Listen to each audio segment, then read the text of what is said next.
इतना उचक उचक कर मत देखो बाबा, नहीं तो खाई में जा गिरोगे। रोज की तरह आज भी वहाँ कुछ बादल हैं, थोड़ी सी धूप है, बहुत ज्यादा ठंडी है। अब वहाँ कुछ नया नहीं होने वाला। क्यों जान जोखिम में डाले दूरबीन लिए फिरते हो। नाश्ते की प्लेट मेरे सामने रखते हुए जब होटल के लड़के ने उस व्यक्ति को आवाज लगाई, तब मेरा ध्यान बरबस उसकी तरफ चला गया। पिछले 3 दिन से, जब से मसूरी में रुका हूँ, नाश्ता करने इसी होटल में आ जाता हूँ और बिला नागा प्रतिदिन उस व्यक्ति को दूरबीन के सहारे आकाश में कुछ टटोलते पाता हूँ। भूरे रंग का ओवरकोट और काले रंग की टोपी के नीचे कुछ तलाशती हुई खामोश आंखें। आंखों के इर्द गिर्द गझन झुर्रियों जैसी सिकुड़न। उसके थोड़ा नीचे गुलाबी गालों पर कुछ अधिक लाल चकत्ते। गले में सस्ती सी दूरबीन, पैरों में मोटा काला जूता। उम्र कोई 50 से 55 के आसपास। अपने भीतर उमती कौन से पूरी तरह जका हुआ, किंतु बेखबर।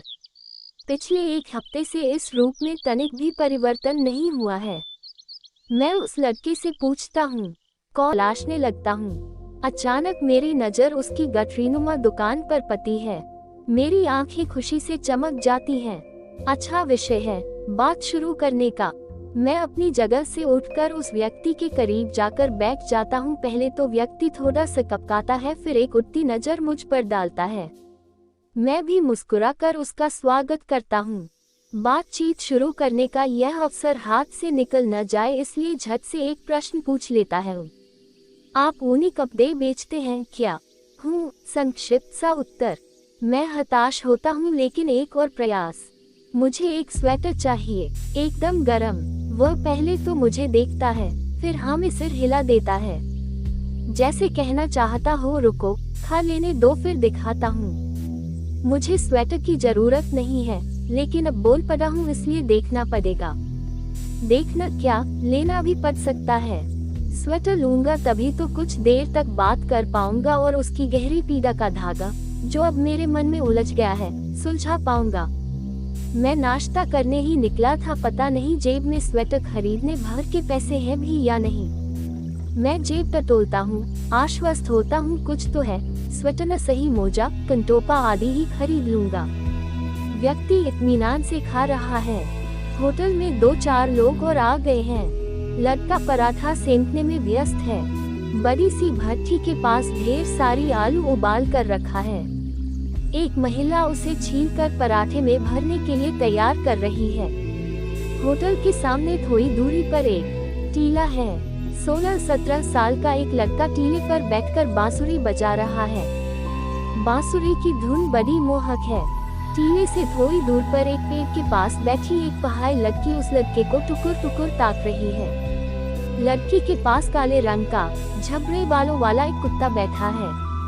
आज आकाश में बादल हैं। थोड़ी थोड़ी देर पर हल्की धूप दिख जाती है। मैं आकाश में देखने लगता हूँ, वहाँ जहाँ वह व्यक्ति देख रहा था। उसकी खोज को आगे बढ़ाने की कोशिश करता हूँ, पर मेरा प्रयत्न व्यर्थ हो जाता है। वह व्यक्ति क्या खोज रहा था ये तो उससे बात करने के बाद ही ज्ञात होगा। मैं उस व्यक्ति की तरफ देखता हूँ। उसका नाश्ता हो चुका है। वह हाथ मुंह धो रहा है। मैं अधीर हो उठता हूँ।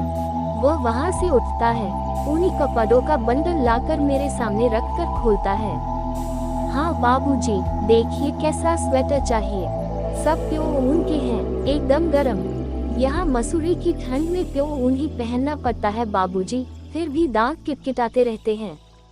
देखिए ये पीले रंग का, मेरे हिसाब से खूब फबेगा आप पर। मैं उसे बीच में ही टोकता हूँ। तुम हिंदी अच्छी बोल लेते हो।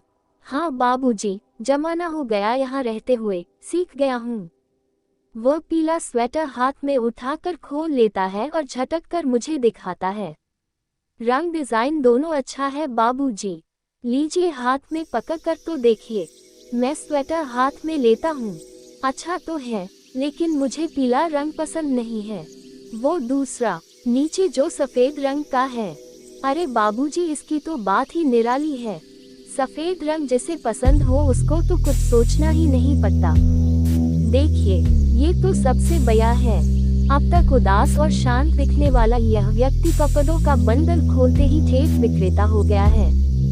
मैंने सफेद स्वेटर का दाम पूछा, 350 रुपये। स्वेटर की जरूरत तो नहीं थी, किंतु उस व्यक्ति का बेचने का उत्साह और उससे बात करने की अपनी गहरी इच्छा के कारण मैं स्वेटर खरीद लेता हूँ। व्यक्ति खुश हो जाता है। अब उसकी अलसाए और उदास नजरें कुछ चंचल हो जाती हैं। दिन भर में कितना कमा लेते हो? बात को आगे बढ़ाने के उद्देश्य से मैंने पूछा। कुछ निश्चित नहीं है बाबूजी, कभी कभी तो कई स्वेटर बिक जाते हैं। टोपी, मोजे आदि भी बिक जाते हैं, किंतु कभी कभी तो एक आध पर ही संतोष कर लेना पड़ता है।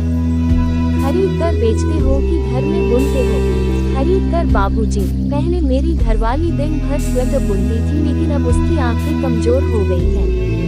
यहाँ बहुत शोर है, चलो बाहर उस बेंच पर बैठकर कुछ गपशप करें। मैं उसे होटल की भीड़ से दूर एकांत में लाना चाहता हूँ ताकि सहजता से उसके अतीत में प्रवेश कर सकूं। वो आज्ञाकारी बच्चे की तरह मेरे साथ बाहर आ जाता है। लगता है उसे भी मेरे जैसे किसी व्यक्ति की प्रतीक्षा थी। मैं उसे कुरेदता हूँ, एक स्वेटर पर कितना मुनाफा कमा लेते हो? घर के बुने स्वेटर पर तो अच्छा कमा लेता था, किंतु अब तो 25-30 रुपये से अधिक नहीं मिलते। तुम मन लगाकर बेचते भी तो नहीं हो। अब मैं अपने उस प्रश्न पर आ जाता हूँ जिसके लिए इतनी देर से भूमिका बना रहा था। बेचता तो हूँ बाबूजी, क्या करूँ? मान रोड के पास पर्यटकों की अच्छी भीड़ रहती है, वहाँ बेचूं तो अधिक बिके, किंतु वहाँ से उत्तर का आकाश साफ साफ नहीं दिखता, इसलिए मैं यहाँ ऊपर आ जाता हूँ। यहाँ तो आप देख ही रहे हैं, आप जैसे कुछ शौकीन लोग ही यहाँ आते हैं। ऐसा क्या है उत्तर के आकाश में जिसके लिए तुम अपने धंधे पानी तक का नहीं सोचते हो? बस यूँ समझ लीजिए बाबूजी की रूह कैद हो गई है वहाँ। लगता है अतीत गहरी पीड़ा में बीता है। बीता क्या है? अतीत की तहों में आज भी अंगारे दबे हैं बाबूजी। अगर तुम उचित समझो तो कुछ खुल कर कहो, मैं सुनना चाहता हूँ। व्यक्ति के झुर्री भरे चेहरे पर कुछ रेखाएं उभरी। उसने आंखों को थोड़ा सिकोड़ा, मानो स्मृति की परतों को खोलने का प्रयास कर रहा हो। फिर एक लंबी सांस ले अत्यंत बोझिल और धीमी आवाज में बताना शुरू किया, मैं तिब्बती हूँ बाबूजी, पिछले 30 साल से आपके देश में रह रहा हूँ। शुरू के 5 वर्ष उत्तरकाशी शहर के पास एक गांव में रहा, फिर पेट के जुगाड़ में मसूरी आ गया। 25 वर्षों से यही हूँ। जब मेरे देश को विदेशियों ने हथियाया तब हजारों परिवार वहां से भागकर सुरक्षित स्थानों पर चले गए। मेरे पिता जिद के पक्के थे, मरेंगे तो अपनी ही मिट्टी में। तिब्बतियों की आत्मा बड़ी निर्मल होती है बाबूजी, किंतु अपनी रक्षा के लिए वो भी एकजुट हो योजनाएं बनाने लगे। तिब्बत की धरती से हान चीनी सैनिक को भगाने की योजनाएं। हान मुट्ठी भर उत्साही तिब्बतियों पर भारी थे। वो अचानक धावा बोलकर हमारे जवानों को पकड़ लेते थे, बहुत मारते थे। मार खाते खाते कुछ लोगों पर से देशभक्ति का नशा उतर जाता था।